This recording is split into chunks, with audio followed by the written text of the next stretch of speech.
전능하사 천지를 만드신 하나님 아버지를 내가 믿사오며 그 외아들 우리 주 예수 그리스도를 믿사오니 이는 성령으로 잉태하사 동정녀 마리아에게 나시고 본디오 빌라도에게 고난을 받으사 십자가에 못 박혀 죽으시고 장사한 지 사흘 만에 죽은 자 가운데서 다시 살아나시며 하늘에 오르사 전능하신 하나님 우편에 앉아 계시다가 저리로서 산 자와 죽은 자를 심판하러 오시리라. 성령을 믿사오며 거룩한 공예와 성도가 서로 교통하는 것과 죄를 사하여 주시는 것과 몸이 다시 사는 것과 영원히 사는 것을 믿사옵나이다. 아멘.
갈리오가 아가야 총독되었을 때에 유대인이 일제히 일어나 바울을 대적하여 재판 자리로 데리고 와서 말하되 이 사람이 율법을 어기어 하나님을 공경하라고 사람들을 권한다 하거늘 바울이 입을 열고자 할 때에 갈리오가 유대인들에게 이르되 너희 유대인들아 만일 무슨 부정한 일이나 괴악한 행동이었으면 내가 너희 말을 들어주는 것이 가하거니와 만일 문제가 언어와 명칭과 너희 법에 관한 것이면 너희가 스스로 처리하라. 나는 이러한 일에 재판장 되기를 원치 아니하노라 하고 저희를 재판 자리에서 쫓아내니 모든 사람이 회당장 소스데네를 잡아 재판 자리 앞에서 때리되 갈리오가 이 일을 상관치 아니하리라. 바울은 더 여러 날 유하다가 형제들을 작별하고 배 타고 수리아로 떠나갈새 브리스길라와 아굴라도 함께 하더라. 바울이 일찍 서원이 있으므로 겐그레아에서 머리를 깎았더라. 에베소에 와서 저희를 거기 머물러 두고 자기는 회당에 들어가서 유대인들과 변론하니 여러 사람이 더 오래 있기를 청하되 허락지 아니하고 작별하여 가로되 만일 하나님의 뜻이면 너희에게 돌아오리라 하고 배를 타고 에베소를 떠나 가이사랴에서 상륙하여 올라가 교회에 안부를 물은 후에 안디옥으로 내려가서 얼마 있다가 떠나 갈라디아와 부르기아 땅을 차례로 다니며 모든 제자를 굳게 하니라. 아멘. 오늘 우리에게 주신 하나님의 말씀은 사도행전 18장 12절에서부터 23절까지의 말씀입니다.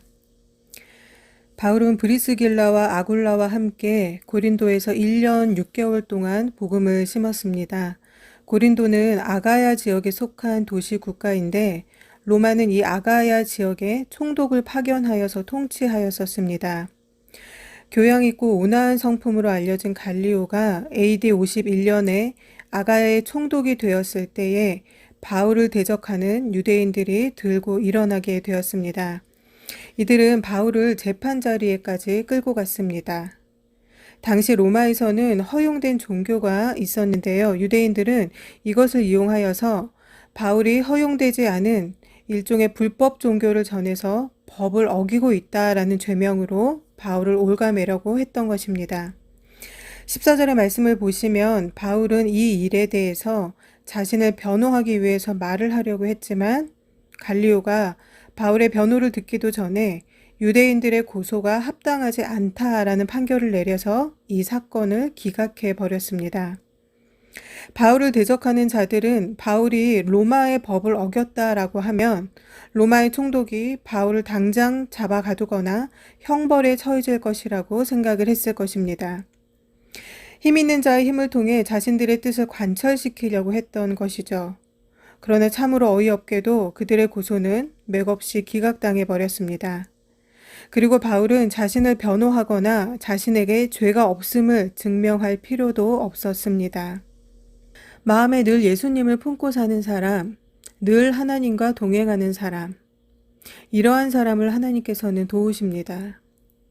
우리가 계속해서 사도행전의 말씀을 보고 계시는데 이 바울의 여정을 보면 녹록지 않은 어려움이 같이 느껴집니다.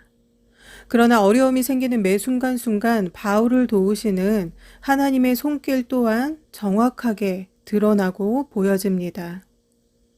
유대인들은 바울을 고소하지만 로마 총독은 바울을 풀어줬습니다. 사람의 눈으로 볼 때에는 이 일이 얼마나 아이러니한 일입니까? 이것은 하나님이 함께 하시는 자만이 경험할 수 있는 일입니다. 오늘 본문을 보시면 바울은 또한 하나님께 서원을 했던 것 같습니다. 이 나실인이라는 것은 특별히 하나님께 헌신된 삶을 살기 위해서 스스로를 세상과 구별하여서 사는 사람을 말합니다. 민수기 6장에서의 그 모세 율법에 의하면 하나님께 헌신하기로 서원한 사람은 남녀 누구나 나실인이 될 수가 있습니다.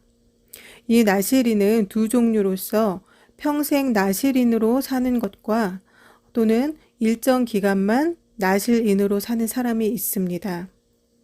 두 번째인 이 일정 기간만 나실인으로 사는 사람들은 나실인의 기간이 종료되면 그동안 길렀던 머리카락을 잘라서 하나님 앞에 불에 태워서 바치도록 되어 있습니다.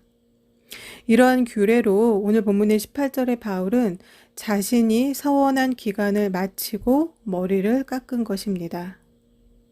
바울이 이 고된 선교의 여정 가운데서도 얼마만큼 스스로를 하나님께 온전히 헌신하였는가를 잘 알 수가 있습니다. 선교하는 것만으로도 충분히 하나님께 스스로 잘하고 있다라고 그렇게 생각할 수도 있었을 텐데, 이 선교의 여정 가운데에서도 나시린으로 서원하여서 자신을 절제하고, 또 유대인들에게 험한 일을 당하고 회당에서 복음을 또 증거하고, 때로는 일을 하면서 선교 비용을 마련하고, 여러분, 이러한 모습들이, 이 바울의 선교의 모습들이 영화의 한 장면처럼 하나씩 그려지지가 않으신가요? 이러한 바울의 모습을 보면 사람이 보기에도 참 대단하고, 그러한 사람을 하나님께서 어찌 돕지 않으실 수가 있겠습니까?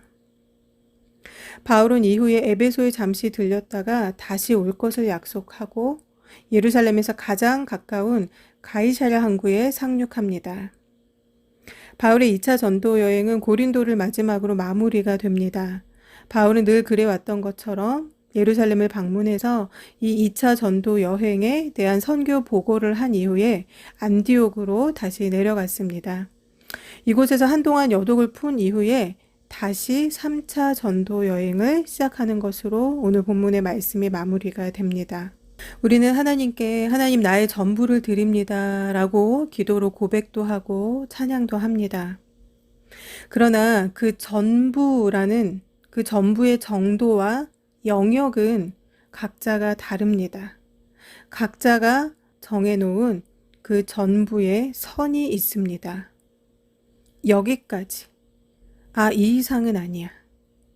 어쩔 때는 자신보다 더 헌신하는 사람에게 믿음 생활을 너무 유난스럽게 한다고 그렇게까지 하는 것은 하나님께서 기뻐하는 것이 아니라고 훈수를 두는 사람도 있습니다. 물론 자신이 해야 할 기본적인 일들, 책임이 있는 일들을 내팽개치고 하나님의 일을 한다라고 하는 것은 이것은 맞지가 않습니다. 믿음 안에서 가정도 잘 이끌고 또 직장에서 자신이 맡은 일도 사람과의 관계도 최선을 다해야 하는 것입니다.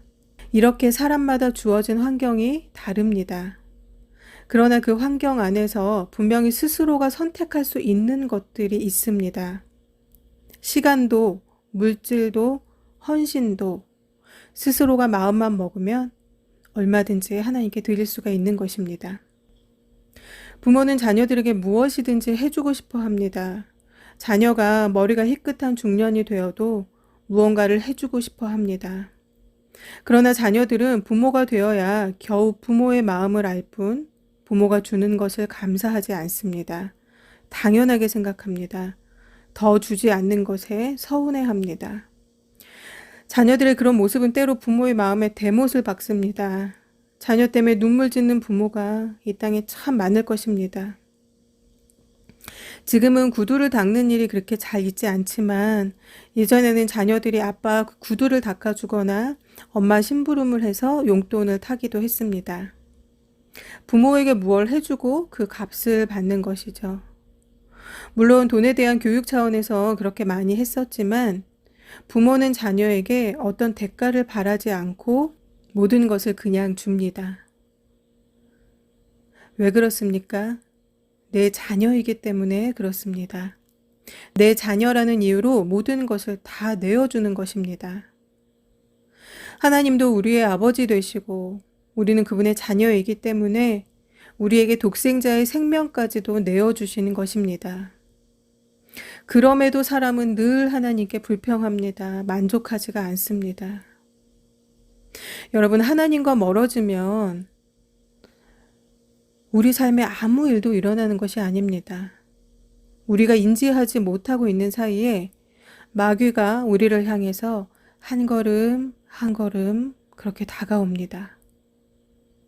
마귀도 사람에게 달콤한 것을 줍니다. 하나님에게서 사람을 떼어놓기 위해서입니다. 에베소서 2장 3절의 말씀을 한번 같이 읽어보시겠습니다. 전에는 우리도 다 그 가운데서 우리 육체의 욕심을 따라 지내며 육체와 마음에 원하는 것을 하여 다른 이들과 같이 본질상 진노의 자녀이었더니, 우리는 원래 진노의 자녀, 즉 마귀의 자녀였습니다. 그러나 하나님의 은혜로 그리스도의 보혈로 하나님의 자녀가 되었습니다. 마귀는 자신의 자녀를 하나님께 뺏겼기 때문에 다시 빼앗아 오기 위해 안간힘을 씁니다. 사람에게는 주어지는 구원이 마귀에게는 주어지지 않습니다. 그렇기 때문에 사람이 하나님의 자녀로 살아가는 꼴을 마귀는 절대로 보지 않습니다. 베드로전서 5장 8절에 근신하라 깨어라 너희 대적 마귀가 우는 사자같이 두루 다니며 삼킬 자를 찾나니 라고 말씀합니다. 여러분, 마귀는 늘 우리 곁에 있습니다. 근신하지 않는 그 순간, 깨어있지 않은 한순간 우리는 얼마든지 다시 마귀의 자녀가 될 수가 있습니다. 하나님 없는 성공은 마귀가 주는 것일 가능성이 큽니다. 여러분, 하나님과 상관없이 주어지는 것에 미혹당하지 않으시길 바랍니다. 마귀가 원하는 것은 사람의 성공이 아닙니다. 멸망입니다. 멸망의 길로 인도하기 위해 달콤한 것을 주는 것입니다. 하나님과 늘 함께하는 삶을 사는 자만이 하나님께서 도우시는 삶의 은혜를 얻을 수가 있는 것입니다. 바울은 감옥에 갇혀도 유대인들이 핍박해도 또는 열매가 적게 맺어져도 하나님을 원망하지 않고 자신이 해야 할 일을 묵묵히 했습니다. 바울 안에는 복음이 그리고 그리스도가 뜨겁게 살아 있었기 때문입니다. 그러한 바울은 늘 하나님의 도우심을 경험했습니다. 2020년도가 벌써 하반기로 접어들었습니다.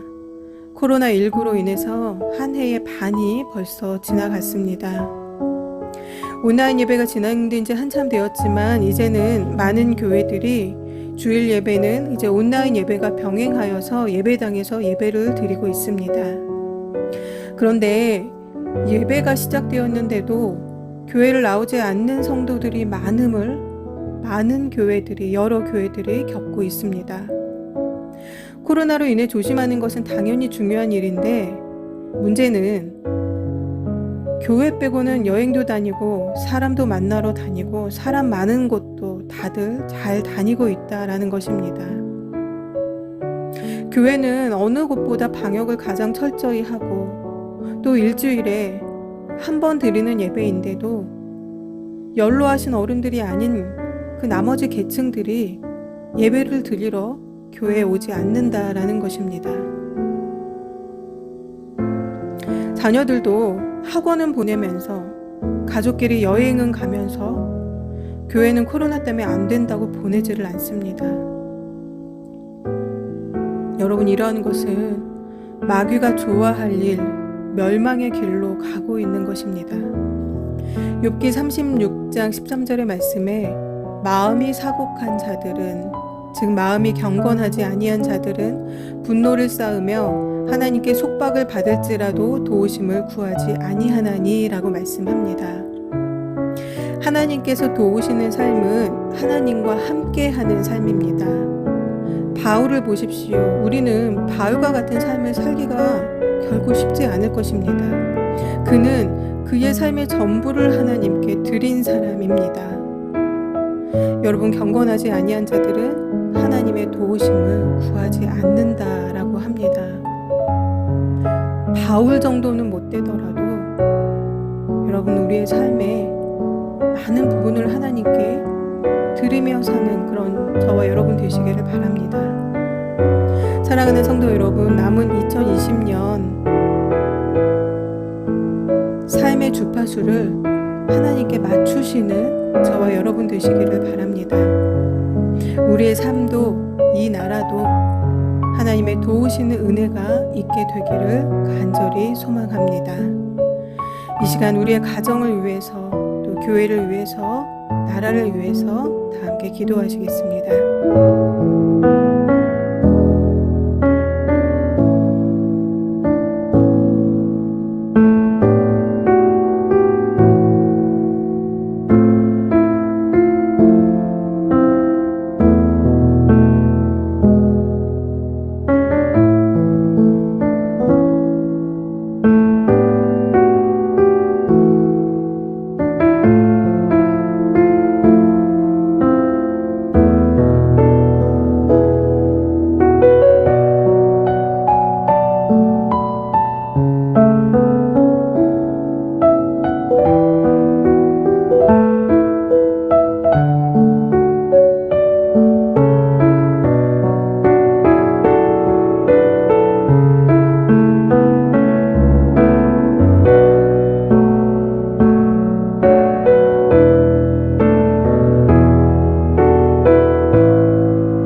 하나님, 코로나19로 인하여 고통받고 상처받은 이 땅에 많은 사람들이 있습니다.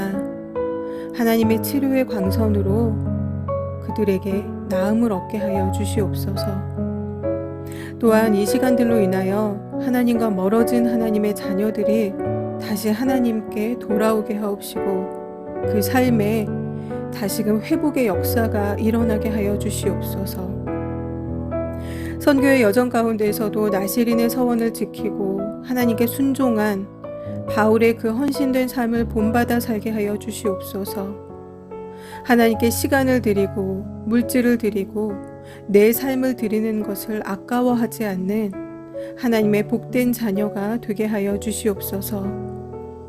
흉악하고 포악한 세상 가운데 마귀는 언제라도 우리를 삼키기 위해 늘 사람의 곁을 배회하고 있습니다. 아버지여, 마귀가 좋아하는 그 멸망의 길을 가지 않도록 주님 우리를 붙들어 주시옵소서. 늘 말씀과 함께 하여서 하나님의 그 도우시는 은혜를 뜨겁게 체험하는 모두가 되기를 원합니다. 이 모든 말씀 우리를 구원하신 예수님의 이름으로 기도합니다. 아멘. 주기도문으로 예배를 마치겠습니다. 하늘에 계신 우리 아버지여, 이름이 거룩히 여김을 받으시오며 나라의 임하옵시며 뜻이 하늘에서 이룬 것 같이 땅에서도 이루어지이다. 오늘날 우리에게 일용할 양식을 주옵시고 우리가 우리에게 죄 지은 자를 사하여 준 것 같이 우리의 죄를 사하여 주옵시고 우리를 시험에 들게 하지 마옵시고 다만 악에서 구하옵소서.